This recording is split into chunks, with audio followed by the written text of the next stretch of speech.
आज दोपहर से ही बहुत तेज बारिश हो रही थी और रुकने का नाम ही नहीं ले रही थी। मुझे बादलों के गरजने और बिजली के चमकने से हमेशा डर लगता था। ये मेरी शादी के बाद की पहली बारिश थी और मैंने हमेशा सोचा था कि शादी के बाद की पहली बारिश में अपने पति के साथ एंजॉय करूं। लेकिन शाम होते ही मेरे पति का फोन आ गया। वो बोले मौसम बहुत ही ज़्यादा खराब है और चारों तरफ सड़कों पर पानी भरा हुआ है, जिस वजह से मैं घर नहीं आ सकता। इसलिए शायद मैं सुबह या फिर जब भी बारिश रुकेगी और सड़कों का पानी खत्म हो जाएगा तो मैं आ जाऊंगा। तुम सब अपना ख्याल रखना और खाना खाकर सो जाना। मैंने ये बात अपने ससुर को बता दी कि आज राजीव घर नहीं आएंगे। ससुर जी बोले तुम परेशान मत होना और अपने कमरे में जाकर आराम से सो जाना। फिक्र करने की बात नहीं है, अक्सर वो बारिश के मौसम में ऑफिस में ही रुक जाता है। इसके बाद हमने खाना खाया और मैं अपने कमरे में आ गई, लेकिन समय ही नहीं कट रहा था और जैसे तैसे करके रात के 2 बजे थे। लगातार होती बारिश ने मुझे डरा दिया था। बादलों की गड़गड़ाहट से मेरी जान निकले जा रही थी। मेरे कमरे की खिड़की से बिजली की चमक भी दिखाई दे रही थी और अब मुझसे अपने कमरे में अकेले नहीं रहा जा रहा था। इसलिए मैंने सोचा कि क्यों ना मैं अपनी नंद सोनी के साथ उसके कमरे में ही सो जाऊं।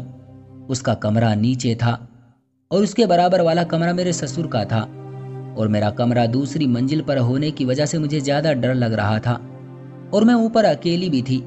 मैं बहुत ही धीरे धीरे नीचे आई क्योंकि बिजली सुबह से ही भागी हुई थी और इन्वर्टर भी डाउन हो गया था।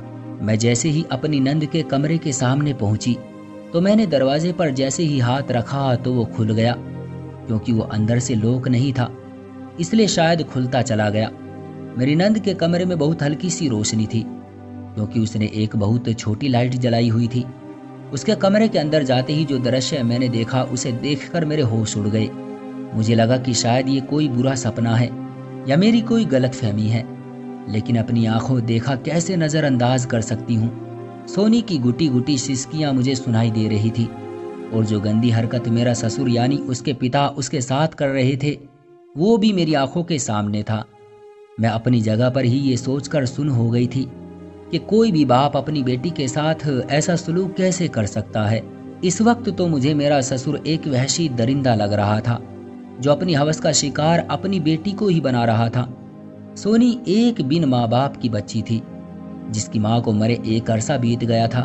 न जाने सोनी के ऊपर ये जुल्म कब से हो रहा था और आज मुझे सब समझ आ रहा था कि सोनी ऐसे क्यों रहती है, क्यों अपने पिता के पास भी नहीं लगती थी, क्यों वो डरी सहमी सी रहती थी। उसकी सारी वजह आज मेरी आंखों के सामने थी। मैं इस घर में आज से 4 महीने पहले राजीव से शादी करके आई थी। राजीव और मैं एक ही यूनिवर्सिटी में पढ़ते थे और राजीव ने मुझे वहीं देखा और पसंद किया था। पढ़ाई पूरी होते ही जैसे ही राजीव की नौकरी लगी तो उसने मेरे घर रिश्ता भेज दिया। राजीव एक बहुत ही अच्छा लड़का था और उसको नौकरी भी अच्छी मिल गई थी। राजीव में कोई ऐसी बात नहीं थी जिससे मेरे घर वाले इस शादी से मना करते। मेरे घर वालों ने जिस किसी से भी पूछा सबने यही बताया कि ये बहुत ही अच्छे लोग हैं और इसके कुछ दिनों बाद ही हमारी शादी हो गई। शादी से पहले ही मैंने सुन रखा था कि अगर घर में नंद हो तो निभाना मुश्किल हो जाता है क्योंकि वो अपने भाई और पिता की लाडली होती है। और मैं भी यही सोचकर अपनी ससुराल आई थी कि सोनी की वजह से मुझे थोड़ी मुश्किलों का सामना करना पड़ सकता है, लेकिन ऐसा कुछ नहीं हुआ। उसने मुझे कभी परेशान नहीं किया। मैं समझ गई थी कि 5 उंगली बराबर नहीं होती। ये बात बिल्कुल सच है। सोनी एक बहुत शांत लड़की थी, अपने काम से काम रखती थी और ज्यादातर अपने कमरे में ही रहती थी। कॉलेज से आने के बाद घंटों घंटों अपने कमरे में बंद रहती थी। मैं जबरदस्ती उसको कमरे से निकाल कर खाना खिलाती और खाना खाते ही वो फिर से अपने कमरे में चली जाती। मेरे ससुर उसे कहा करते थे कि सारा समय कमरे में अकेली मत रहा करो, कुछ देर बाहर हमारे साथ भी बैठा करो, लेकिन वो उनकी बात का कोई जवाब नहीं देती थी और मेरे बहुत ज्यादा बोलने पर बात खत्म कर देती कि मुझे पढ़ाई करनी है। और जब मैं ये सारी बात राजीव को बताती तो वो कहते कि सोनी हमेशा से ऐसी नहीं है, उसे मम्मी की मृत्यु ने ऐसा बना दिया है। जब मम्मी जिंदा थी तो सोनी सभी के साथ घुल मिल कर रहती थी, लेकिन अब वो बिल्कुल बदल गई है और अच्छा यही है कि तुम भी इसे ज्यादा कुछ ना कहा करो, पापा उसका ख्याल रखते हैं, कुछ दिनों बाद वो खुद संभल जाएगी। मैंने भी ये सोचकर सोनी से बात करना कम कर दिया कि अच्छा ही है कि वो घर के किसी मामले में बोलती ही नहीं और उसकी वजह से मुझे कोई परेशानी भी नहीं होती। वरना मेरी एक दोस्त की नंद ने मेरी दोस्त का बुरा हाल कर दिया था, उसे बहुत परेशान कर दिया। और शुरू शुरू में तो मुझे भी ऐसा ही लगा था, क्योंकि मेरे ससुर उसे बहुत प्यार करते थे। अगर वो खाना खाने नहीं आती तो खाना लेकर उसे उसके कमरे में खिला कर आते थे।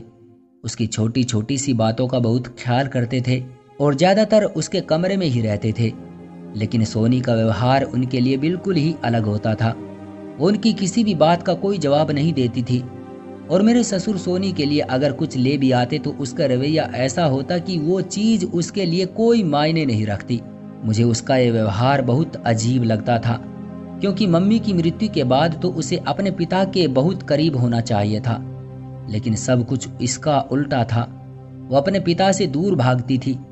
मेरे ससुर हम दोनों का बहुत ही ख्याल रखते और मुझे अपनी ससुराल में किसी भी तरह की कोई तकलीफ नहीं थी, इसलिए मैं सोनी पर भी ज्यादा ध्यान नहीं देती थी। जब मैंने अपनी मम्मी को सोनी के व्यवहार के बारे में बताया तो वो बोली, ईश्वर का धन्यवाद करो और अपने काम से काम रखो। ऐसा ना हो उसे छेड़कर या ज्यादा कुछ कहकर तुम अपने लिए मुसीबत खड़ी कर लो। मुझे भी अपनी मम्मी की बात ठीक लगी और इसके बाद मैंने कभी अपनी तरफ से सोनी से कोई बात नहीं की। मैं और राजीव रात में खाना खाते ही ऊपर चले जाते और फिर बस सुबह ही नीचे आते थे। हम दोनों ने अपनी एक अलग सी दुनिया बना ली थी। एक दिन मेरे ससुर कुछ फल लेकर आए और आकर सोनी की बराबर में बैठ गए और उसे फल देने लगे, लेकिन उसने खाने से मना कर दिया, मगर वो उसको जबरदस्ती अपने हाथों से खिलाने लगे। उसने थोड़ा बहुत खाया और उसके बाद वो भागकर अंदर चली गई। मैं भी ये सब कुछ देख रही थी। इतने में मेरे ससुर की नज़र मुझ पर पड़ी तो वो बोलने लगे कि सोनी मुझसे नाराज है शायद। अगर मैं इसकी मम्मी का इलाज अच्छे से करा देता तो आज इसकी मम्मी भी हमारे साथ होती। लेकिन सच तो ये है कि ईश्वर ने उसको जिंदगी ही इतनी दी थी। मैंने इसकी मम्मी के इलाज के पीछे बहुत पैसा खर्च किया है और दिन रात अस्पतालों के चक्कर लगाता रहा, लेकिन इसकी मम्मी नहीं बच सकी। मैं तो खुद इसकी मम्मी के जाने से उदास हूँ, लेकिन मैं ये बात सोनी को कैसे बताऊं? और उनकी आंखों में आंसू आ गए।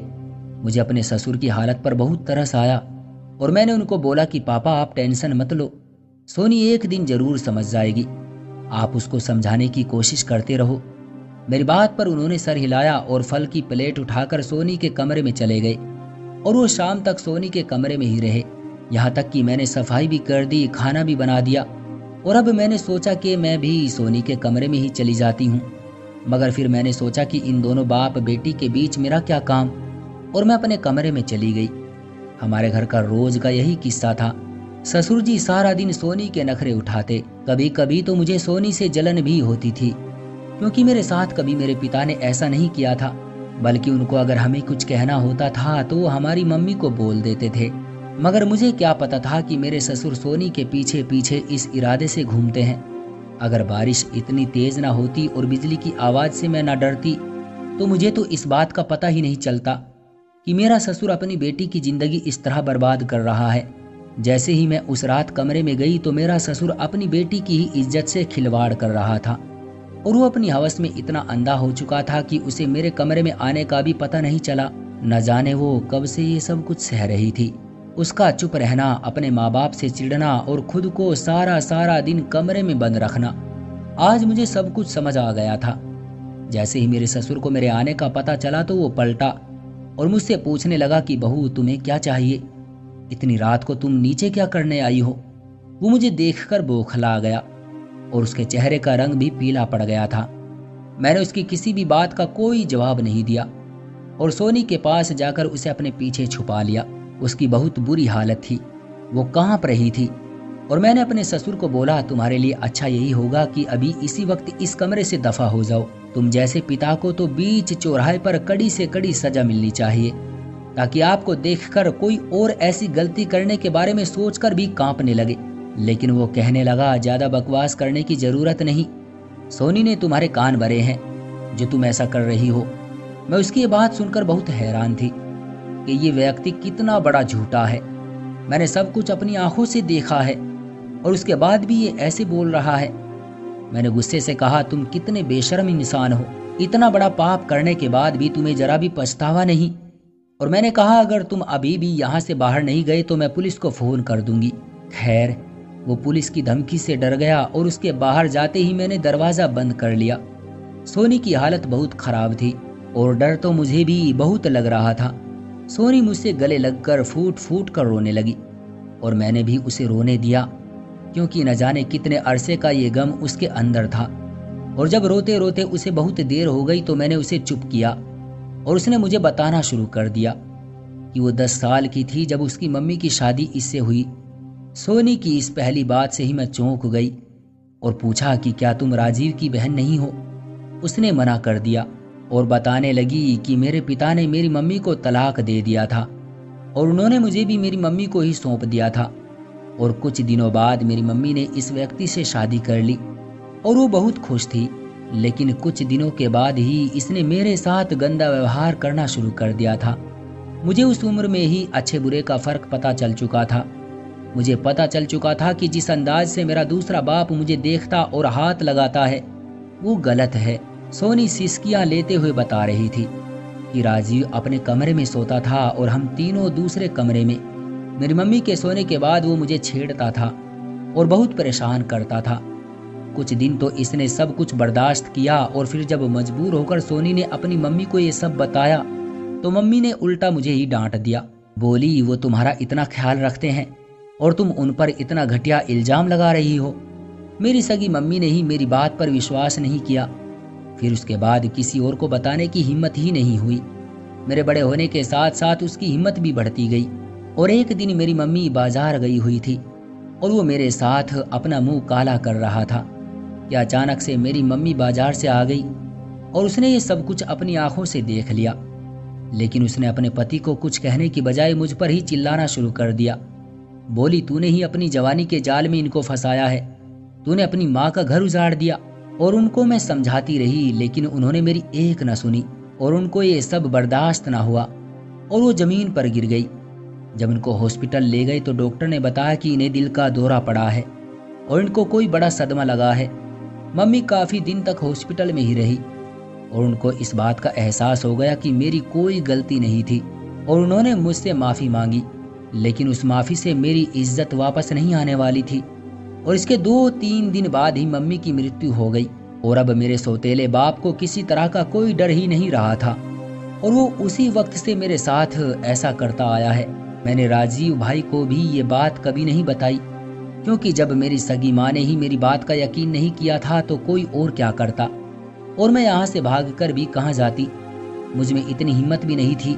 मैंने उसके दोनों हाथों को पकड़ा और उसे विश्वास दिलाया कि आज के बाद तुम्हारे साथ ऐसा कुछ नहीं होगा और अगर तुम मुझे पहले से बता देती तो मैं ऐसा कभी नहीं होने देती।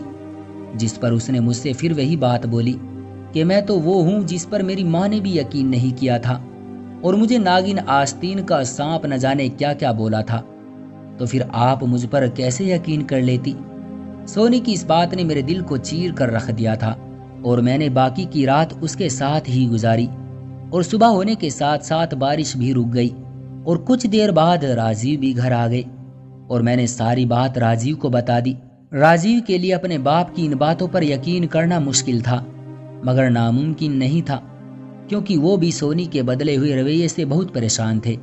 वो ये सारी बातें सुनकर आग बबूला हो गए और सीधा अपने पिता के कमरे में गए और जैसे ही राजीव ने अपने पिता के ऊपर से चादर खींची तो उसके मुंह से झाग निकल रहे थे और वो मर चुके थे। उनको लगा कि अब उनका असली चेहरा उनके बेटे के सामने आ जाएगा, इसलिए उन्होंने ऐसा कदम उठा लिया। उनकी मृत्यु से सोनी को रोज रोज के मरने से छुटकारा मिल गया। तलाक पति पत्नी के बीच होती है मगर ज्यादातर इनके बच्चे सारी जिंदगी के लिए बर्बाद हो जाते हैं और न जाने उन्हें किन किन हालातों से गुजरना पड़ता है। तो दोस्तों, तलाक देने या लेने से पहले पति पत्नी को एक बार जरूर अपने बच्चों के बारे में सोचना चाहिए, ताकि कोई बच्ची सोनी की तरह किसी की हवस का शिकार न बन सके। और अगर कोई किसी को परेशान और उसका अजीब व्यवहार देखे तो उसे नज़रअंदाज मत करे, बल्कि उसकी कठिनाई जानने की कोशिश करे और हो सके तो उसकी मदद करे या फिर उसे किसी ऐसे व्यक्ति के पास ले जाए जो उसकी मदद कर सकता हो। तो दोस्तों, ये थी हमारी आज की कहानी। उम्मीद करते हैं आपको पसंद आई होगी। आपकी क्या राय है इस कहानी के बारे में? कमेंट करके हमें ज़रूर बताएं। वीडियो को लाइक कर दीजिए और इसी तरह की कहानियाँ लगातार देखने के लिए चैनल को सब्सक्राइब कर लीजिए। साथ में घंटी को दबाकर ऑल पर सेट कर लीजिए ताकि आने वाली वीडियो आपको तुरंत मिले। मैं मिलता हूँ आपसे अगली वीडियो में, तब तक के लिए धन्यवाद।